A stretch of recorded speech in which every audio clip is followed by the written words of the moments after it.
నిబ్బా నిబ్బి స్టేజ్లో చేసుకునే లవ్ చాలా ప్యూరెస్ట్ ఫామ్లో 100% అది. ఎందుకంటే నిబ్బా నిబ్బి స్టేజ్లో ఏ ఫీలింగ్స్ ఉండవు. వాడి దగ్గర డబ్బు ఉందా, వాడి క్యాస్ట్ ఉందా, వాడి ఎంత ఇది, వాడి రిచ్చా పూరి ఏ ఉండదు. Sincere purest form love. తనతో ఉండాలి, మాట్లాడాలి, చూడాలి, కలవాలి, ఇంతే తప్ప ఇంత మించి క్రింజ్ ఉండదు. అక్కడ నుంచి మనకి అది మారుతూ మారుతూ మారుతూ దానికి ఉన్న పేర్లు మారిపోతున్నాయి, అక్కడ జరిగే వ్యవహారాలు మారిపోతున్నాయి, ఇవన్నీ జరుగుతున్నాయి. కానీ ఆ స్టేజ్లో జరిగే లవ్ మాత్రం చాలా పర్ఫెక్ట్ ప్యూర్ లవ్, చాలా ఎమోషనల్. అది ప్రతి ఒక్కరికి, వాడు ఎంత పెద్దోడైనా, ఎంత పెద్ద ఆఫీసర్ అయినా, ఎంత పెద్ద ఎవడైనా సరే ఆ స్టేజ్లో ఎవరికైనా ఉంటుంది లవ్.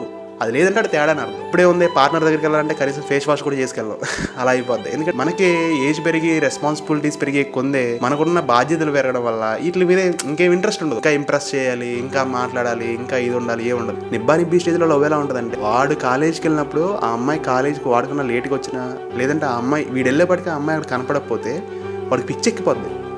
వాడికి ఏం చేయాలి తెలియదు. అంత ప్యూరెస్ట్గా ఉంటుంది లవ్ ఆ స్టేజ్లో. బట్ మనం పెరిగే కొద్దీ, తర్వాత దశల వారీగా జరిగే కొద్దీ కమర్షియల్నెస్ యాడ్ అయిపోద్ది, మనీ మేకింగ్స్ మధ్యలోకి వచ్చేస్తే అది part of life, we have to accept అంతే.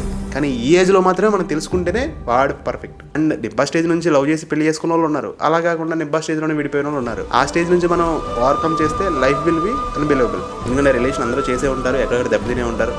అందరూ ఆ స్టేజ్ నుంచి వచ్చిన వాళ్ళే, నేను ఆ స్టేజ్ నుంచి వచ్చిన వాళ్ళని. నా ఫేస్ని మీరు యాక్సెప్ట్ చేస్తున్నారు, నేను చెప్పే మాటలు మీరు యాక్సెప్ట్ చేస్తారన్న. సో అందుకే మీకోసం రోజు నేను డైలీ మంచి ఇన్ఫర్మేటివ్ వీడియో ఇస్తాను.